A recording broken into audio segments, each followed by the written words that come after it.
कृष्णानंद जी। मैं चरण नवाऊं से चरण कमल में राखियो, गरीब नवावे श्री, गरीब नवावे श्री। परम आदरणीय वंदनीय सतगुरु बंदी छोड़ दीप्तानंद जी महाराज, परम आदरणीय वंदनीय सतगुरु बंदी छोड़ हरिहर जी महाराज, परम आदरणीय वंदनीय सतगुरु बंदी छोड़ कृष्णानंद जी महाराज, परम आदरणीय वंदनीय बंदी छोड़ अमृतानंद जी महाराज, परम आदरणीय वंदनीय ब्रह्मानंद जी महाराज, आए हुए सभी माताओं बहनों प्रेमी श्रीनों, आज हवा सिंह भगत जी के 6 मई के उपलक्ष्य में सत्संग का प्रोग्राम उनके पुत्रों ने उनकी याद में किया है। क्योंकि जब जीव संसार में आता है, जब बच्चा मां के गर्भ में होता है, तो परमात्मा से सिर्फ एक ही आराधना करता है कि हे भगवान, इस नरक कुंभी से बाहर निकाल, मैं तेरा भजन करूंगा। क्योंकि 9 महीने उस गर्भ में, माता के गर्भ में बच्चा उल्टा लटका रहता है, और जब मां पानी भी पीती है तो उसको ऐसा लगता है कि बाढ़ आ गई। लेकिन संसार में आकर माया से लिप्त होकर बस परमात्मा को भूल जाता है। हमारा क्योंकि 84 लाख योनि का चक्कर काटने के बाद ये मनुष्य चोरा मिलता है। क्योंकि ग्रस्त भी जन्म मरण तो हर योनि में है, लेकिन मनुष्य योनि को सर्वश्रेष्ठ इसलिए गया है क्योंकि इसमें बुद्धि विचार को मिला हुआ है। तो इस जीवन को, इस मनुष्य चोरे को व्यर्थ नहीं गंवाना चाहिए। और सत्संग को इसलिए बड़ा बता गया है, अभी चर्चा कर रहे थे कि सत्संग की आधी घड़ी और तब के वर्ष 1000, अर्थात भी समतल ना मिले तो संतन किया विचार।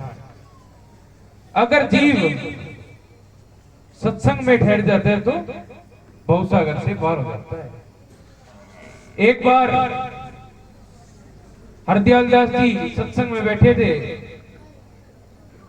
और गीसासन जी महाराज सत्संग कर रहे थे, तो हरदयाल दास जी के घर आग लग गई। तो उनका बेटा आया, बोला पिताजी, बोला घर में तो आग लग गई, लेकिन वो उठे नहीं। दोबारा फिर आया, बोला पिताजी घर में आग लग गई।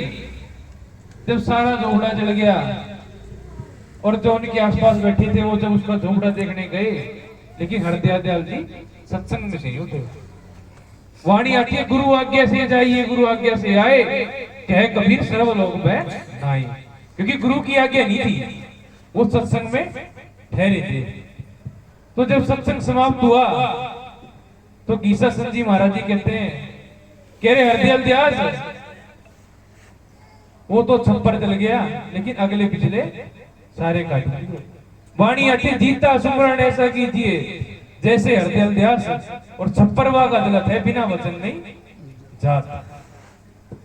कि गुरु की महिमा 3 लोक खंड में, गुरु से बड़ा ना कोई, और कर्ता करी ना कर सके, गुरु करे सो होई। सीतादास जी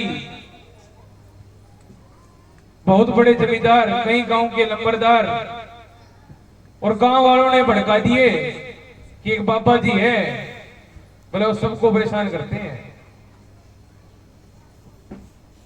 तो जीतादास महाराज जी जब गीसासन जी महाराज जी के पास गए तो लट लेके गए थे कि बोले आज इसको निकाल लेंगे।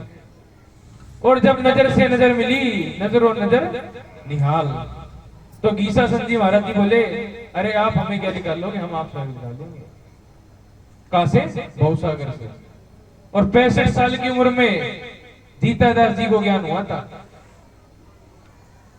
भाई कहे कि भाई उम्र ज्यादा हुई, भजन नहीं किया जाता, तो 65 साल की उम्र में जीतादास जी को ज्ञान हुआ था। और इतने बड़ी जमींदार होकर भी क्या कहते हैं, मैं कुत्ता दरबार का साधु, मैं कुत्ता दरबार का। इतनी अधीनता, इतने बड़े जमींदार, और क्या कहते हैं, ओ मेरा खिल क्या रंग बुढ़ापे में, मेरा खिल क्या रंग बुढ़ापे में, मेरा खिल क्या रंग बुढ़ापे में, यो खिल क्या रंग बुढ़ापे में, मेरा खिल क्या रंग बुढ़ापे में।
मेरा मिट गया आना जाना।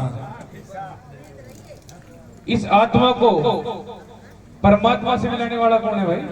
गुरु। अगर भगवान एक तरफ गुरु खड़ा है और एक तरफ भगवान खड़ा है, अगर हम भगवान की तरफ जाएंगे तो गुरु नाराज हो जाएंगे, अगर हम गुरु की शरण में जाएंगे तो हरि रूठे तो ठोर है, गुरु रूठे ना ही ठोर। गुरु खुश तो भगवान भी प्रकट हो जाएगा। जैसे मीरा जी, जब मीरा जी को विष का प्याला दिया गया तो क्या कहा था कि ठाकुर जी का प्रसाद है, और विष मीरा जी ने पिया और जहर कृष्ण भगवान जी के मुंह से आया। तो इतने, क्योंकि गुरु हमें संसार सागर से पार उतार सकते हैं, तो ये जीवन बार बार नहीं मिलता। कलयुग केवल नाम उधारा, सुमर सुमर नर उतरे पारा। ये जीवन, इसमें नाम की कमाई करनी चाहिए। अगर हम नाम की कमाई करेंगे तो इस भवसागर से पार हो जाएंगे। बोलो साधो।